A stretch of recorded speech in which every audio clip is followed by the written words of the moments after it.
merupakan sumpah atau janji yang telah diikrarkan oleh para pemuda di bumi pertiwi ini, bahwasanya sebagai putra-putri Indonesia harus mengakui atas tanah air, bangsa dan bahasanya.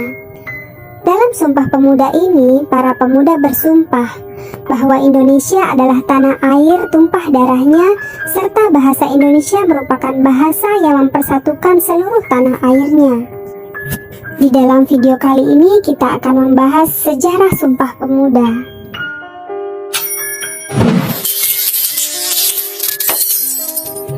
Sumpah Pemuda merupakan intisari dari isi putusan Kerapatan Pemuda-Pemudi Indonesia atau dikenal dengan Kongres Pemuda I dan Kongres Pemuda II. Melalui hasil kongres itulah kita bisa mengenal istilah satu tanah air, satu bangsa dan satu bahasa, yakni Indonesia yang kemudian dikenal dengan nama Sumpah Pemuda. Kongres Pemuda I. Peranan pemuda dalam pergerakan nasional dimulai sejak berdirinya Budi Utomo tanggal 20 Mei 1908. Dalam perkembangan selanjutnya, organisasi itu lebih banyak diikuti oleh golongan tua. Oleh karena itu, para pemuda selalu ingin menggalang kekuatan yang merupakan pencerminan aktivitas para pemuda. Kongres Pemuda I berlangsung di Jakarta pada tanggal 30 April sampai 2 Mei 1926. Dalam kongres tersebut membicarakan masalah pentingnya persatuan bangsa bagi perjuangan menuju kemerdekaan. Terselenggaranya Kongres Pemuda I tidak terlepas dari adanya Perhimpunan Indonesia. Pada tahun 1925 di Indonesia telah mulai didirikan Perhimpunan Pelajar-Pelajar Indonesia atau PPPI, tetapi peresmiannya baru pada tahun 1926. Anggota-anggotanya terdiri dari pelajar-pelajar sekolah tinggi yang ada di Jakarta dan di Bandung. Para pemuda ini kemudian sepakat untuk mengadakan Kongres Pemuda yang berlangsung pada 30 April sampai 2 Mei 1926. Tujuan Kongres Pemuda I ini adalah yang pertama, membentuk Badan Sentral Organisasi Pemuda Indonesia, memajukan paham persatuan kebangsaan, mempererat hubungan di antara semua perkumpulan pemuda kebangsaan. Kongres Pemuda I ini dihadiri oleh wakil-wakil dari organisasi pemuda di seluruh Indonesia, seperti Jong Java, Jong Sumatera Nenbon, Jong Ambon, Sekar Rukun, Jong Islam Nenbon, Jong Minahasa, dan Jong Batak. Dalam pidato pembukaannya, Ketua Panitia M. Tabrani meminta perhatian peserta untuk mencari cara menyatukan semangat nasional di kalangan pemuda. Muhammad Yamin menyampaikan pemikirannya tentang bahasa persatuan. Dalam pidatonya pada tanggal 2 Mei 1926 yang berjudul Kemungkinan-Kemungkinan Masa Depan Bahasa dan Sastra Indonesia, Yamin yakin bahwa dari sekian banyak bahasa yang dipakai oleh suku bangsa Indonesia, bahasa Melayu dan bahasa Jawa yang diharapkan menjadi bahasa persatuan.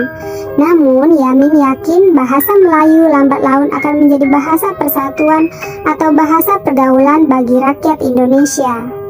Hasil utama yang dicapai dalam Kongres Pemuda I itu antara lain, yang pertama, mengakui dan menerima cita-cita persatuan Indonesia, walaupun dalam hal ini masih tampak samar-samar.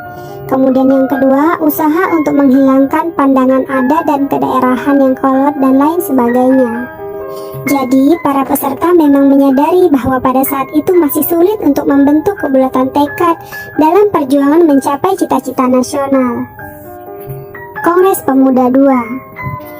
Ide penyelenggaraan Kongres Pemuda II berasal dari Perhimpunan Pelajar-Pelajar Indonesia, sebuah organisasi pemuda yang beranggota pelajar dari seluruh Indonesia. Kongres Pemuda II berlangsung pada tanggal 27 sampai 28 Oktober 1928 dalam 3 tahap rapat. Rapat pertama berlangsung di Gedung Katolike Jongelingenbon di Waterlooven, sekarang Lapangan Banteng. Kemudian dipindahkan ke Os Japa Bioskop di Koningsplein North, sekarang Jalan Medan Merdeka Utara. Dan kemudian Gedung Keramat 106 baru dipakai untuk rapat ketiga sekaligus penutupan rapat. Kalau pada bulan April 1926 telah berlangsung Kongres Pemuda I yang bisa dikatakan belum berhasil sesuai dengan diharapkan, maka dalam Kongres Pemuda II ini benar-benar dapat memenuhi harapan bagi seluruh rakyat Indonesia. Namun, Kongres Pemuda I tidak dapat dikatakan gagal total karena telah berhasil meletakkan dasar-dasar persatuan.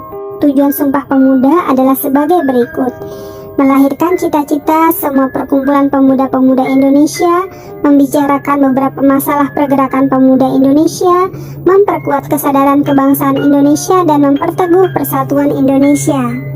Kongres dilaksanakan di 3 gedung yang berbeda dan dibagi menjadi 3 pertemuan. Pertemuan pertama Sabtu 27 Oktober 1928 dilaksanakan di Gedung Katolike Jongenlingenbond atau GOC, Weterloopplein, sekarang Lapangan Banteng. Dalam sambutannya, Ketua Sugondo Jojo Puspito berharap konferensi ini akan memperkuat semangat persatuan di benak pemuda. Pertemuan kedua, Minggu tanggal 28 Oktober 1928, dilaksanakan di Gedung OS Japa Bioskop, membahas masalah pendidikan. Dan yang ketiga, acara dilanjutkan dengan pertemuan ketiga yang dilaksanakan di Jalan Keramat Raya 106. Sunaryo menjelaskan pentingnya nasionalisme dan demokrasi selain gerakan kepanduan. Dari rapat pertama hingga rapat ketiga, Kongres Pemuda II ini menghadirkan 15 pembicara yang membahas berbagai tema. Di antara pembicara yang dikenal antara lain Sugondo Jojo Puspito, Muhammad Yamin, Siti Sundari, Purnomo Wulan, Sarmidi Mangunkarso, dan Sunaryo. Sebelum Kongres Pemuda II, para pemuda sudah menggelar kongres pertamanya pada tahun 1926. Tabrani Suryo Wicitro, salah satu tokoh penting dari kongres pertama, peserta kongres pertama, sudah bersepakat menjadikan bahasa Melayu bagi bahasa persatuan. Akan tetapi pada saat itu Tabrani mengaku tidak setuju dengan gagasan Yamin tentang penggunaan bahasa Melayu. Menurut Tabrani, kalau Nusa itu bernama Indonesia, bangsa itu bernama Indonesia, maka bahasa itu juga harus disebut bahasa Indonesia dan bukan bahasa Melayu, walaupun unsur-unsurnya Melayu. Setelah Kongres Pemuda II, sikap pemerintah kolonial biasa saja. Bahkan Van der Plas, seorang pejabat kolonial untuk urusan negara jajahan, menganggap remeh Kongres Pemuda itu dan keputusan-keputusannya. Van der Plas sendiri menertawakan keputusan Kongres untuk menjadikan bahasa Indonesia sebagai bahasa persatuan, mengingat bahwa sebagian pembicara dalam Kongres itu justru menggunakan bahasa Belanda dan bahasa daerah. Sugondo sendiri meskipun didaulat sebagai pemimpin sidang dan berusaha menggunakan bahasa Indonesia, terlihat kesulitan berbahasa Indonesia dengan baik. Akan tetapi apa yang diperkirakan oleh Van der Plas sangatlah melesat. Sejarah telah membuktikan bahwa Kongres itu telah menjadi api yang mencetuskan persatuan nasional bangsa Indonesia untuk melawan kolonialisme. Dalam kongres tersebut, Muhammad Yamin menuliskan rumusan Sumpah Pemuda pada secari kertas yang dibacakan oleh Sugondo dan kemudian dijelaskan panjang lebar oleh Muhammad Yamin. Dalam kongres itu pula, untuk pertama kalinya lagu Kebangsaan Indonesia Raya ciptaan W.R. Supratman dikumandangkan di depan banyak orang peserta kongres. Teks Sumpah Pemuda juga untuk pertama kalinya diikrarkan di Jakarta pada 28 Oktober 1928. Setelah mengetahui sejarah Sumpah Pemuda tadi, sekarang apa sih makna Sumpah Pemuda itu sendiri? Sumpah Pemuda merupakan bukti otentik bahwa pada tanggal 28 Oktober 1928 bangsa Indonesia telah dilahirkan. Proses kelahiran bangsa Indonesia ini merupakan buah dari perjuangan rakyat yang selama ratusan tahun tertindas di bawah kekuasaan kaum kolonialis. Kondisi ketertindasan inilah yang kemudian mendorong para pemuda untuk membulatkan tekad demi mengangkat harkat dan martabat hidup orang Indonesia. Tekad inilah yang menjadi komitmen perjuangan rakyat Indonesia hingga berhasil mencapai kemerdekaannya pada tanggal 17 Agustus 1945. Sesuai namanya, Sumpah Pemuda dirumuskan oleh para pemuda. Mereka kemudian menjadikannya sebagai dasar untuk membangkitkan rasa nasionalisme.